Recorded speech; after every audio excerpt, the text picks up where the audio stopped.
നമസ്കാരം. മലയാളം ഓൺലൈൻ ക്ലാസ്സിലേക്ക് ഏവർക്കും സ്വാഗതം. എന്താണ് എല്ലാവർക്കും സുഖം തന്നെയല്ലേ? അപ്പം നമ്മൾ ഏത് പഠിക്കണേ? പേര് പറയൂ. വീണപ്പൂവ് അല്ലേ? വീണപ്പൂവ് ആരാ എഴുതിയിട്ടുള്ളത്? കുമാരനാശൻ അല്ലേ? അപ്പം നമുക്കിനി അവസാനത്തെ 4 വരിയും കൂടി പഠിക്കാനുള്ളൂ. അപ്പോൾ ബാക്കിയൊക്കെ നമ്മൾ ഞാൻ എടുത്തു കഴിഞ്ഞു. അപ്പോൾ എന്തൊക്കെയാണ് അതിൽ പറയണമെന്ന് മാം ജസ്റ്റ് ഒന്ന് ഓർമ്മപ്പെടുത്താം, എന്നിട്ട് അവസാനത്തിലേക്ക് കിടക്കാം. ആദ്യത്തെ വരി എന്തായിരുന്നു? പൂവിൻ്റെ കുഞ്ഞായിരിക്കുമ്പോഴത്തെ കാലം അല്ലേ, ശൈശവം. അത് കഴിഞ്ഞ് ബാല്യം, ഒരു ടെൻഷനും ഇല്ലാണ്ട് മറ്റ് ഇളയ മുട്ടുകളോടൊക്കെ കൂടെ സുഖമായിട്ട് ഇങ്ങനെ സന്തോഷമായിട്ട് ബാല്യകാലം കഴിഞ്ഞതാണ് നമ്മൾ പഠിച്ചത്. അത് കഴിഞ്ഞ് കൗമാരമാണ്, പിന്നെ ബാല്യം കൗമാരം അല്ലേ. കൗമാരത്തിൽ എന്താ ഉണ്ടായത്? നേരത്തെ എഴുന്നേറ്റ് കിളികളിൽ നിന്ന് പാട്ട് പഠിച്ചു, നക്ഷത്രങ്ങളിൽ നിന്ന് ഗ്രഹിക്കാൻ ബുദ്ധിമുട്ടുള്ള ലോകരഹസ്യങ്ങളെല്ലാം പഠിച്ചു അല്ലേ. പഠനത്തെ വളരെ ഗൗരവമായിട്ട് കണ്ട കാലമാണ് കൗമാരകാലം അല്ലേ. നിങ്ങളുടെയൊക്കെ പ്രായമാണ്. അത് കഴിഞ്ഞ് കൗമാരവും കഴിഞ്ഞ് അടുത്ത കാലം ഏതാ? യൗവനം അല്ലേ. നമ്മുടെ ജീവിതത്തിലെ ഏറ്റവും സുന്ദരവും നമുക്കെല്ലാം ഇഷ്ടമുള്ളൊരു കാലമാണ് അല്ലേ. എന്താ വെച്ചാൽ ആരോഗ്യവും സൗന്ദര്യവും ഒക്കെ നമുക്ക് ദൈവം തരുന്നൊരു കാലമാണ് യൗവനകാലം. അതായത് പൂവിൻ്റെ യൗവനകാലം എന്ന് പറഞ്ഞാൽ എന്താണ്? പൂവ് ഇതുവരെ മൊട്ടായിരുന്നു, കുറേശ്ശെ ഓരോ ഘട്ടത്തിൽ വിരിഞ്ഞ് വരികയായിരുന്നു. അതായത് പൂവിൻ്റെ യൗവനം എന്നുള്ള കാലഘട്ടം എന്ന് പറഞ്ഞാൽ പൂവിൻ്റെ ആ പുഷ്പിതാവസ്ഥ മുഴുവനായിട്ട് പൂവ് വിരിഞ്ഞു. ആ അവസ്ഥയ്ക്കാണ് എന്ത് പറയുന്നത്? യൗവനകാലമായിട്ട് പൂവിനെ കാണുന്നത് അല്ലേ. പൂവിൻ്റെ ഏറ്റവും നല്ല കാലം അതാണ്. അതൊരു മുട്ടായിരുന്നത് കുറച്ചായിട്ട് അത് വിരിഞ്ഞിരുന്നത് അവസാനം അത് പൂർണ്ണമായിട്ട് വിരിഞ്ഞു. അപ്പോഴാണ് പൂവിൻ്റെ മുഴുവനായിട്ടുള്ള ഭംഗി അല്ലേ. മൊട്ടാവുമ്പോഴും അത്ര ഭംഗി ഉണ്ടാവില്ല, എന്നാലും കാണാനൊരു കൗതുകം ഒക്കെ ഉണ്ടാവും. നമുക്ക് കാണുമ്പോൾ ഒരു സന്തോഷം, പൂമൊട്ടൊക്കെ കാണുമ്പോൾ അല്ലേ. എന്നാലും ഏറ്റവും പൂവിൻ്റെ ആ യൗവനാവസ്ഥ എന്ന് പറഞ്ഞാൽ വിരിഞ്ഞു നിൽക്കുന്ന ആ അവസ്ഥയ്ക്കാണ് യൗവനകാലം പൂവിൻ്റെ അല്ലേ. അപ്പോൾ ഇതുവരെ നമ്മൾ പൂവിൻ്റെ വിവിധ ദശകളെക്കുറിച്ചൊക്കെ നമ്മൾ പഠിച്ചു. ഇനി യൗവനകാലത്തെക്കുറിച്ച് നമുക്ക് പഠിക്കാനുള്ളത് ആ വിരിഞ്ഞു നിൽക്കുന്ന ആ പൂവിൻ്റെ ആ അവസ്ഥയെക്കുറിച്ചിട്ട് നമുക്ക് പഠിക്കാനുള്ളത്. അപ്പോൾ ഞാൻ പറഞ്ഞിട്ടുണ്ടായിരുന്നു, മനോഹരിയായ ഒരു പെൺകുട്ടിയായിട്ടാണ് കവി പൂവിനെ താരതമ്യപ്പെടുത്തിയിട്ടുള്ളത് അല്ലെ. കുഞ്ഞായിരിക്കുമ്പോൾ തൊട്ട് കൊഞ്ചിച്ചും ലാളിച്ചും എല്ലാവരുടെയും പ്രിയ ലാളനകളൊക്കെ ഏറ്റുവാങ്ങി പ്രിയപ്പെട്ട കുട്ടിയായി എല്ലാവരും കൊഞ്ചിച്ചും ഒക്കെ വളർത്തിയതാണ്. പിന്നെ ബാല്യത്തിലേക്ക് എത്തിയപ്പോൾ എന്താ ഞാൻ പറഞ്ഞ? പുതുനിലാവിൽ കുളിച്ചും ഇളവെയിലിൽ മതിയാവോളം കളിച്ചും മറ്റിളയ മുട്ടുകളോട് ചേർന്ന് ഒരു ദുഃഖവും ഇല്ലാതെ ഇങ്ങനെ കളിച്ചും ഒക്കെ ബാല്യകാലവും കഴിഞ്ഞു. പിന്നെ കൗമാരത്തിലേക്ക് എത്തി, പാട്ട് പഠിച്ചു. പൂക്കളിൽ നിന്ന് നിശബ്ദമായി ഇങ്ങനെ ശിരസാട്ടിക്കൊണ്ട് ഇങ്ങനെ പാട്ട് പഠിച്ചു. രാത്രിയായപ്പോഴോ അധ്യാപകരായ നക്ഷത്രങ്ങളിൽ നിന്ന് ഗ്രഹിക്കാൻ വളരെ ബുദ്ധിമുട്ടുള്ള ലോകരഹസ്യങ്ങളെല്ലാം ആരിൽ നിന്നാണ് പൂ പഠിച്ചത്? നക്ഷത്രങ്ങളിൽ നിന്ന് അല്ലേ. അപ്പോൾ കവി നക്ഷത്രങ്ങൾ ആരായിട്ടാണ് കാണുന്നത്? അധ്യാപകരായിട്ടാണ് കാണുന്നത് അല്ലേ. അങ്ങനെ 3 ദശകളെക്കുറിച്ച് നമ്മൾ കാലഘട്ടങ്ങൾ കടന്നു പോവുക. അവസാനം യൗവനത്തിലേക്ക് എത്തുകയാണ്. ഇപ്പോൾ യൗവനത്തിലേക്ക് എത്തുമ്പോൾ പൂവിൻ്റെ ഏറ്റവും വിരിഞ്ഞു നിൽക്കുന്ന ആ അവസ്ഥയാണ്, ഏറ്റവും സൗന്ദര്യം നിറഞ്ഞു നിൽക്കുന്ന ആ കാലഘട്ടമാണ് പൂവിനെ സംബന്ധിച്ച് അല്ലേ. നമ്മുടെ ജീവിതത്തിലും അതെ, അതുവരെ ഉണ്ടായിരുന്നൊരു ഭാവമല്ല ഉണ്ടാവുക. എല്ലാത്തിനും മുഖത്തിനും നമ്മുടെ ഭാവങ്ങൾക്കും ഒക്കെ മാറ്റങ്ങൾ വരും അല്ലേ. ഒരു കൗമാരത്തിലെത്തി നിൽക്കുന്ന ഒരു പെൺകുട്ടി കന്യക യൗവനത്തിലേക്ക്, അതായത് താരുണ്യത്തിലേക്ക് കടക്കുന്ന സമയത്ത് എന്താവും? അവളുടെ കവളുകളൊക്കെ ചുവന്ന് തുടുക്കും. അവളുടെ ചുണ്ടുകളിൽ എപ്പോഴും ഒരു ചിരി, തൂമന്ദഹാസം, നല്ലൊരു ചിരി എപ്പോഴും ഇങ്ങനെ വിരിഞ്ഞു നിൽക്കുന്നുണ്ടായിരിക്കും. അങ്ങനെ എല്ലാത്തിനും അവളുടെ ശരീരത്തിന് തന്നെ ഒരു മാറ്റം വരും അല്ലേ പൊതുവെ. അതേപോലെ പൂവിനും വളരെയധികം മാറ്റങ്ങൾ സംഭവിച്ചു. യൗവനത്തിലേക്ക് നിൽക്കുന്ന പൂ എന്താ? മുട്ടിൻ്റെ അവസ്ഥയെല്ലാം മാറി നന്നായി വിരിഞ്ഞു. അവളുടെ ഇതളുകൾക്കൊക്കെ വളരെയധികം ഭംഗിയുണ്ടായി. നല്ല നിറമുള്ള ഇതളുകൾ പുറത്തേക്ക് വിരിഞ്ഞു വന്നു. അപ്പം ഏറ്റവും സൗന്ദര്യമുള്ളൊരു കാലഘട്ടത്തിലൂടെയാണ് പൂവ് സഞ്ചരിച്ചു കൊണ്ടിരിക്കുന്നത് അല്ലേ. നോക്കിക്കോളൂ കേട്ടോ. ഈ വണ്ണമൻപൊടു വളർന്നതാ നിന്റെ അംഗം ആവിഷ്കരിച്ചു ചില ഭംഗികൾ മോഹനങ്ങൾ. ഭാവം പകർന്നു വദനം കവിൾ കാന്തിയാർന്നു പൂവേ അതിൽ പുതിയ പുഞ്ചിരി സഞ്ചരിച്ചു. അതാണ് 4 വരി നമുക്ക് പഠിക്കാനുള്ളത്. അവസാനത്തെ ഈ വണ്ണമൻപൊടു വളർന്നതാ നിന്റെ അംഗം ആവിഷ്കരിച്ചു ചില ഭംഗികൾ മോഹനങ്ങൾ. ഈ വണ്ണം ഇതുപോലെ ഓരോ കാലഘട്ടത്തിലൂടെ ഇങ്ങനെ വളർന്നു പോയി. ഈ വണ്ണമൻപൊടു വളർന്നതാ നിന്റെ അംഗം, നിന്റെ ശരീരം. അംഗം എന്ന് പറഞ്ഞാൽ എന്താ? ശരീരം. ആവിഷ്കരിച്ചു ചില ഭംഗികൾ മോഹനങ്ങൾ. ഇതുവരെ ഉണ്ടാവാത്ത ഒരു ഭംഗി, പുതിയൊരു ഭാവം, കവളിന് ഒരു പുതിയ കാന്തി എല്ലാം പൂവിന് വന്നു.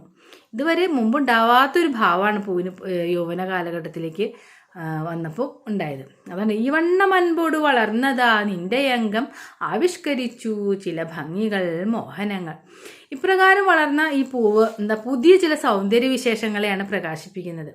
അവളെ കവിളണകളെല്ലാം തുടുത്തു, ചുണ്ടിലല്ലേ പ്രത്യേക ഒരു പുഞ്ചിരി വിരിഞ്ഞു, അവളുടെ ശരീരത്തിന് തന്നെ ഒരു മാറ്റങ്ങളൊക്കെ വന്നു അല്ലേ. അപ്പോൾ ഭാവം പകർന്നു വദനം, മുഖത്തിനല്ല ഒരു പ്രത്യേക ഒരു ഭാവം വന്നു. കവിൾ കാന്തിയായിരുന്നു, കവിളിണകളൊക്കെ നല്ല ശോഭ, കാന്തി വന്നു, നല്ല ശോഭ വന്നു കവിളുകൾക്ക്, തുടുത്തു അങ്ങോട്ട് കവിളുകളൊക്കെ.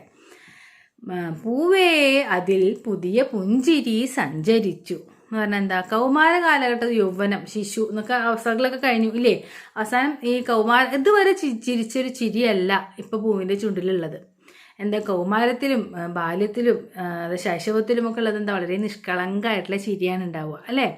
അത് കഴിഞ്ഞപ്പോൾ യൗവനത്തിലേക്ക് എത്തുമ്പോൾ ആ പൂവിൻ്റെ ചിരിക്കെല്ലാം ഒരു മാറ്റം വരുന്നുണ്ട്. നിഷ്കളങ്കമായ ആ ചിരിയിൽ നിന്ന് വേറൊരു ചിരിയാണ് ഇപ്പോൾ പൂ ചിരിക്കുന്നത്. എന്താണ് ആ ചിരി? ഇതുവരെ ചിരിച്ചിരുന്ന ചിരി എന്ന് പറഞ്ഞാൽ വളരെ നിഷ്കളങ്കമാണ്, ഒന്നിനെ ആരെയും ആകർഷിക്കാൻ വേണ്ടിയിട്ടുള്ള ചിരിയൊന്നല്ല.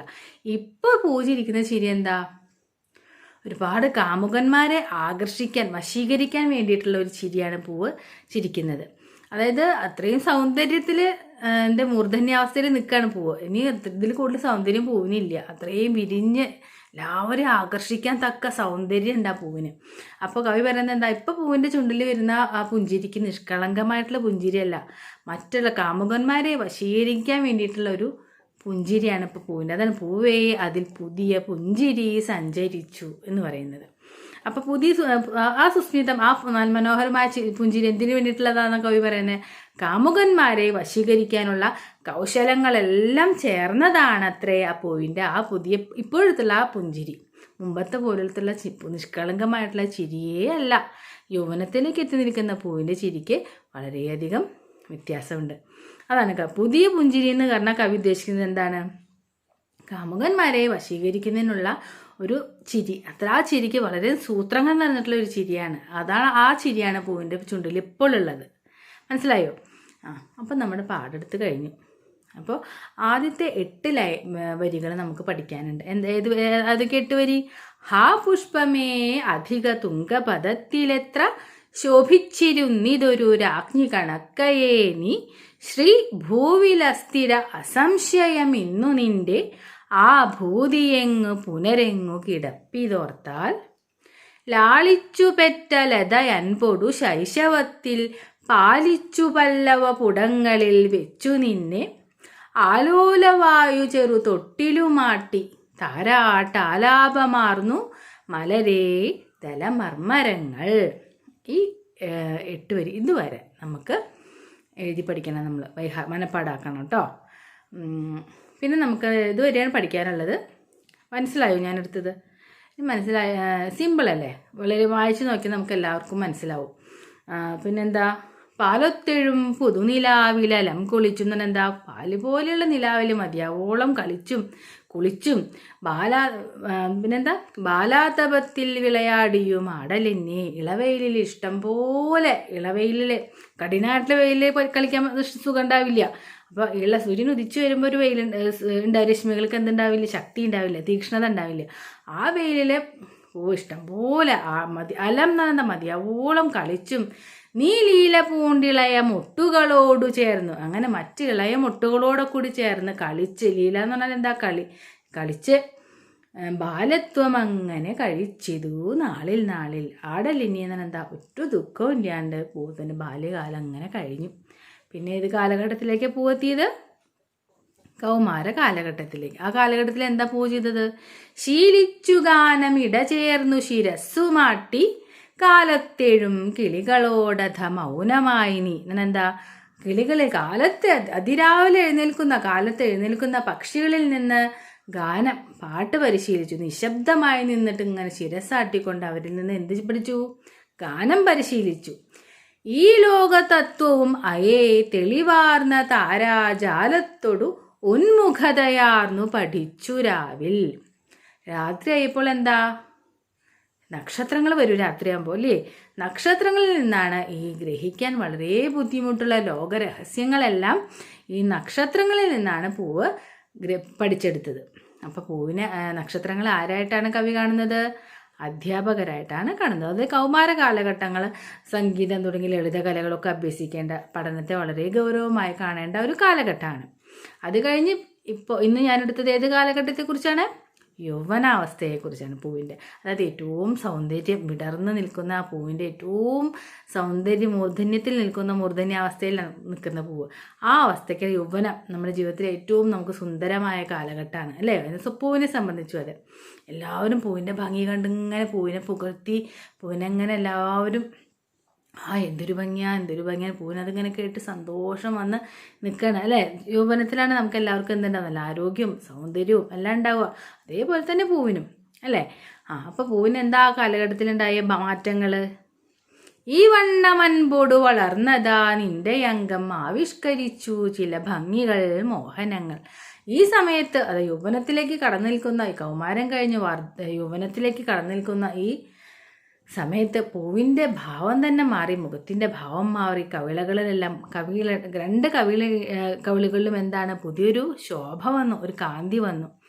പിന്നെന്താണ്ടായി, ഭാവം പകർന്നു വദനം കവിൾ കാന്തിയാർന്നു പൂവേ അതിൽ പുതിയ പുഞ്ചിരി സഞ്ചരിച്ചു. അപ്പോൾ പൂവിൻ്റെ ആ പുതിയ പുഞ്ചിരി എന്താ കവി അർത്ഥമാക്കുന്നത്? കാമുകന്മാരെ വശീകരിക്കാനുള്ള ഉള്ളൊരു ചിരിയാണത് അല്ലേ. ആ കൗശലങ്ങൾ നിറഞ്ഞിട്ടുള്ളതാണ് അവളുടെ എന്താണ്, ചിരി. കാമുകന്മാരെ വശീകരിക്കാൻ വേണ്ടിയിട്ടുള്ള ആ കൗശലങ്ങളെല്ലാം കലർന്നതാണ് അത്രേ പൂവിൻ്റെ ആ ഇപ്പോഴത്തെ യൗവനത്തിൽ നിൽക്കുന്ന ആ പൂവിൻ്റെ ചിരി. അതാണ് പുതിയ പുഞ്ചിരി സഞ്ചരിച്ചു. അതുവരെ പുഞ്ചിരിച്ച പോലെയല്ല പൂ ഇപ്പോൾ പുഞ്ചിരിക്കുന്നത്. അതുവരെയുള്ള കാലഘട്ടം ശിശുവിൻ്റെ കാലഘട്ടം, ബാല്യം, അതായത് കൗമാരം, വളരെ നിഷ്കളങ്കമായിട്ടുള്ള ചിരിയായിരുന്നു. പൂവിനൊരു ഇതുണ്ടായിരുന്നില്ല, മാറ്റം ഉണ്ടായിരുന്നില്ല ചിരിക്ക്. ഇപ്പോൾ പൂവിന് എന്താണ്, കുറച്ച് മാറ്റം വന്നു. പൂവിന് വലുതായി, പൂവ് യൗവനാവസ്ഥയിലേക്ക് എത്തി. അപ്പോൾ അത് ആ ചിരിക്ക് എന്താ പ്രത്യേകത? കാമുകന്മാരെ വശീകരിക്കാൻ വേണ്ടിയിട്ടുള്ള ഒരു കൗശലങ്ങളെല്ലാം ചേർന്നിട്ടുള്ള ഒരു ചിരിയാണത്. അതാണ് പുതിയ പുഞ്ചിരി സഞ്ചരിച്ചു എന്ന് കവി അർത്ഥാക്കുന്നത്. അപ്പോൾ എല്ലാവർക്കും മനസ്സിലായെന്ന് ഞാൻ വിശ്വസിക്കുന്നു. നോട്ട്സ് എല്ലാം എഴുതിയെടുക്കണം, ടെക്സ്റ്റ് പേപ്പർ എഴുതാനും ശ്രമിക്കണം. നന്ദി, നമസ്കാരം.